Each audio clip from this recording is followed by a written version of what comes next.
Have you ever felt it? That quiet, unplaceable echo in the chambers of your heart?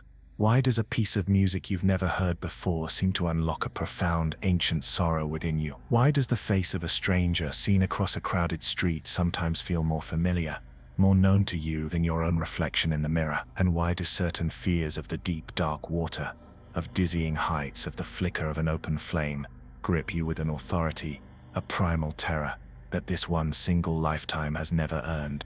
These are not idle fancies, not mere tricks of a restless mind. They are sacred clues, the faint, shimmering threads of a story far vaster than the one you consciously tell yourself each day. Imagine your soul as an ancient manuscript, and this life the fresh, new page upon which you are currently writing. What if, beneath the bold ink of your present experiences, there lie the ghostly palimpsest traces of previous chapters, previous stories, previous selves, their joys and sorrows, their triumphs and trials, still shaping the very texture of the page, still influencing the tale you are writing today? This is the search for that underlying script, the exploration of how your past lives, your soul's immense and varied history, continue to shape the profound, intricate and beautiful mystery that is you. To understand these echoes, we must first imagine the soul not as a fleeting spark born with this body, but as a timeless traveler, a weary pilgrim of eternity, cloaked in shadow and silence. It journeys through the great, repeating spiral of existence, gathering experience not as a bee gathers pollen, but as a wanderer gathers dust and scars, each lifetime adding another layer to its ancient cloak, moving from one form, one schoolroom of experience to the next. Not in a straight line of simple progress, but in a vast cyclical curriculum designed for its ultimate, agonizing growth, its eventual remembrance of a wholeness that was never truly lost, only violently fractured. And this traveler does not journey empty-handed. It carries with it the resonant echoes of its most potent experiences. This is the essence of karma, understood not as a cold system of reward and punishment, but as the soul's relentless mechanical insistence on returning to its unfinished lessons, its unresolved agonies. The unresolved questions of one lifetime become the central, often torturous curriculum of the next. Profound love, deep betrayal, sudden trauma, or sacred vows made long ago. These do not simply vanish with the fading of a single breath. They leave an energetic imprint, a psychic scar, a heavy residue upon the soul that persists until it is confronted and dissolved. A vow of eternal love, sworn under a long dead moon, can become a spectral chain, binding your heart to a pattern it no longer understands. Its echo dictates your attractions, demanding a reflection of a face you cannot name. A moment of violent trauma from an ancient battlefield can become a shard of psychic glass, embedded deep within your being, causing flares of unexplainable panic or rage in a world of apparent peace. Even profound grief, if unmourned, can become a leaden cloak, its immense weight slowing your steps in this new life, its chill a constant companion you have learned to call your own temperament. This is the soul's luggage, the heavy, invisible baggage carried from one arrival to the next. And to understand its contents, we must imagine the place where all these stories are kept, all these debts recorded. This is the Akashic field, envisioned here not as a library of light, but as a vast, cold repository of consequence, a hall of echoes where every scream, every promise, every act of violence and of love is perfectly preserved. Every life you have ever lived is a cold, stark file in this immense, soul-crushing bureaucracy. Its contents are not just memories, but living, energetic imprints, active forces that do not sleep. And these imprints, these ancient energetic signatures, don't remain locked away in some distant archive.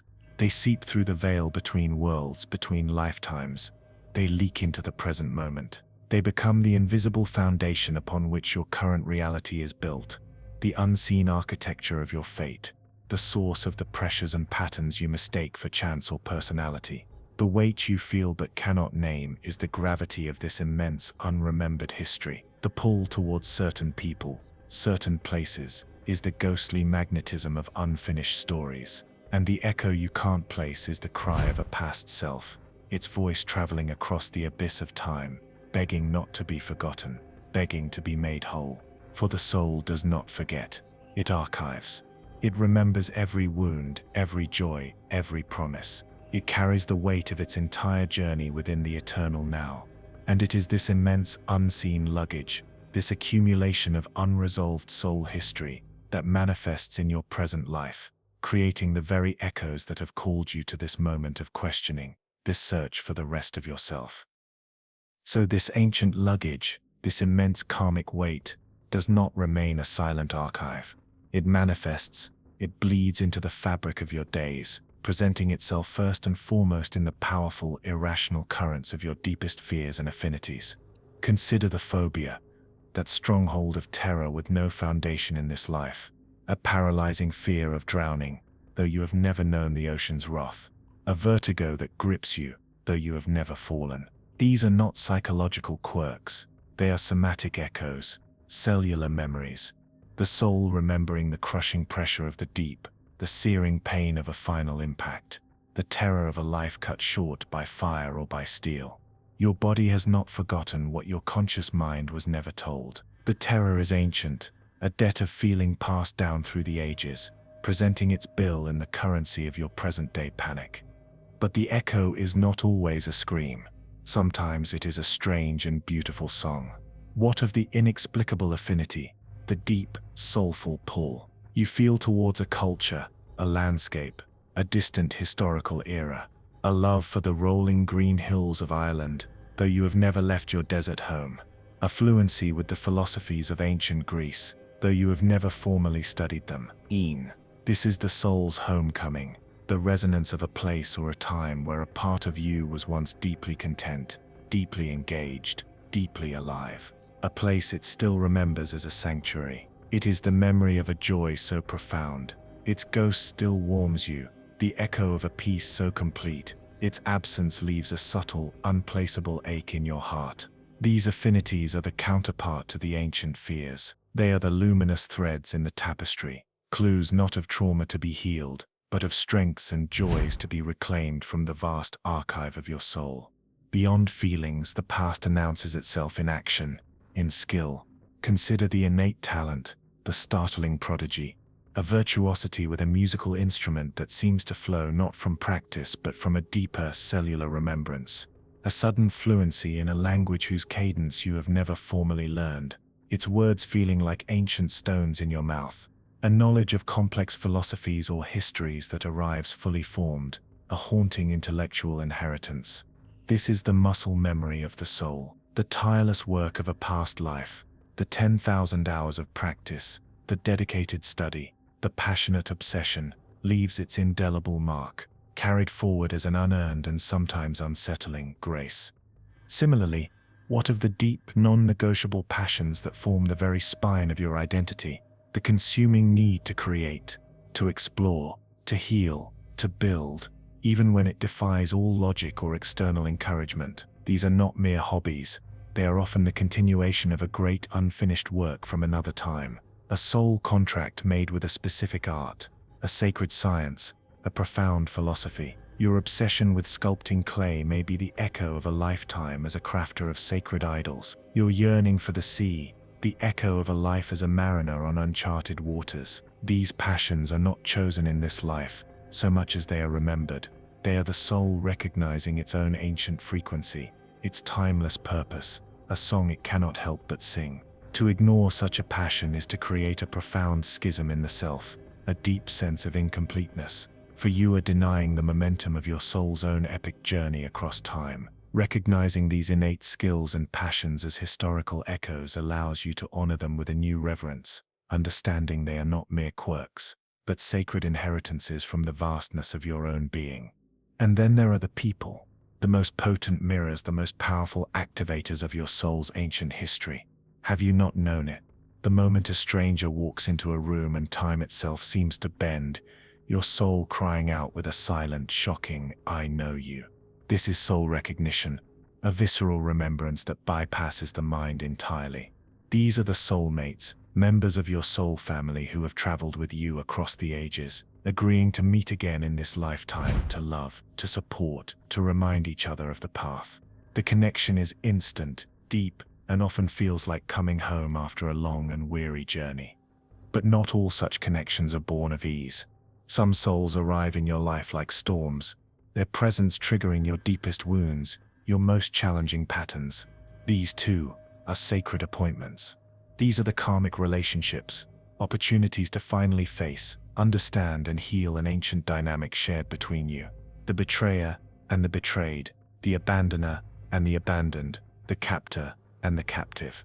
These profound, painful dramas often replay themselves in different costumes until both souls can find forgiveness and liberation. These people are not your enemies. They are your most courageous teachers, soulmates of a different kind, who agreed to meet you on the battlefield of healing, to help you finally resolve the debts of a shared and painful past. And finally, look to the grand pattern of your life itself, the recurring theme that is your soul's chosen curriculum for this incarnation. Observe with ruthless compassion. What is the fundamental challenge that reappears, again and again, wearing different masks? Is it the struggle for self-worth, playing out in your career, your finances, your relationships? Is it the theme of abandonment, where lovers, friends, and family seem to endlessly repeat the original wound? Is it the battle to speak your truth, to find your voice against perceived authorities? The characters change, the settings are rearranged, but the core emotional drama, the central test, remains stubbornly the same. This is not a cosmic cruelty. This is your soul, with infinite love and patience, presenting you with your greatest opportunity for mastery. It is the central question you chose to answer in this lifetime. Recognizing this recurring theme is like discovering the title of the chapter you are in. It is the most powerful clue of all, for it reveals the primary reason your soul donned the costume of this identity, in this time, in this place. It is the echo that once truly heard begins to lead you, finally back to the wholeness you seek. So you stand, a solitary figure haunted by these ancient echoes, aware now of the immense unseen history that informs your present moment. But what is their ultimate purpose? This profound history is not a curse meant to condemn you to endless blind repetition. It is a sacred curriculum, and the pain it so often generates is a bell ringing insistently through the corridors of time, ringing you awake. The holy purpose of remembering then is not to escape the challenges of this life by dwelling in the dramas of the past, but to finally courageously liberate your present from the unconscious, crushing weight of that past. It is the conscious decision to turn, to face the luggage you have been dragging, and to begin the alchemical work of unpacking its contents, not to be burdened further, but to at last set yourself free. The pathways to this awareness are subtle at first, demanding a new kind of sight, a new quality of listening. You must learn to honor your intuition, to recognize the sacred clues, the meaningful synchronicities the universe uses to mirror your inner state back to you. That recurring number that appears at pivotal moments, that stranger's overheard phrase that pierces your heart with its relevance, that book that falls from a shelf open to a page of startling personal truth. These are not accidents. They are the luminous threads of your ancient story, poking through the veil of the mundane, inviting your attention. Your dreamscape, too, becomes a primary gateway, a sacred bridge between worlds. It is a space where figures, landscapes, and potent emotions from other chapters of your soul's story can emerge from the abyss to be seen, to be witnessed, to be understood. And in the great silence of the self, in deep receptive meditation, you can create a state of such profound inner quiet that the soul may finally feel safe enough to reveal its most hidden, most painful memories, its most deeply held secrets. But seeing, beloved, is only the beginning. The true work is alchemy. It is the courageous act of integration. It begins in the moment you cease running, when you turn to finally face the ghost that has been chasing you through lifetimes, to look upon the face of your ancient fear, your profound grief, your disowned rage, and not turn away, to meet it not with resistance, but with a courageous, trembling compassion, and to ask of this wounded fragment of yourself, what do you need? What truth do you carry for me? This is the alchemy that transforms. You don't erase the old chapter. You understand its profound influence on the one you are writing now. You don't simply break the spectral chain. You melt it down in the crucible of your conscious awareness to forge a key that unlocks a new level of freedom in your present life. To see that your current inexplicable fear is an ancient echo is to meet that part of yourself with profound empathy, to hold it with the love it never received. To understand your innate talent is a gift carried across the ages, is to wield it with a new and sacred reverence. This conscious, compassionate embrace is what dissolves the imprint's painful power. The immense energy that was trapped in the repetitive unconscious pattern is liberated, transformed from a source of suffering into a wellspring of wisdom, of strength, of deep compassion for all beings. You learn to thank the fear for the resilience it taught you, to thank the sorrow for the depth it carved within your heart, to thank the affinity for reminding you of a forgotten, joyful home. You are no longer merely haunted by your history, you are informed by it. This is the sacred art of weaving the threads. You take the dark, thorny cords of past trauma and the brilliant silver threads of reclaimed joy, and with the skill of a master weaver, the skill of your own conscious awareness, you integrate them into the magnificent, complex, and astonishingly beautiful tapestry of your whole and timeless self. And so you arrive at the edge of this great understanding. Your current identity, the face you know in the mirror, is not a singular fragile photograph, but a magnificent multi-dimensional tapestry, woven from countless threads, from innumerable lifetimes, each one adding to its depth, its shadow, its incredible strength. To embrace this is to finally accept the totality of your being. The true healing is not in forgetting the pain, but in understanding its purpose. It is in looking upon the screaming face of your own history and meeting it with a quiet, unshakable compassion. This knowing becomes the root of true empathy, for you begin to see that every person you meet is also on their own epic journey, their soul carrying its own vast, unseen, and often heavy luggage.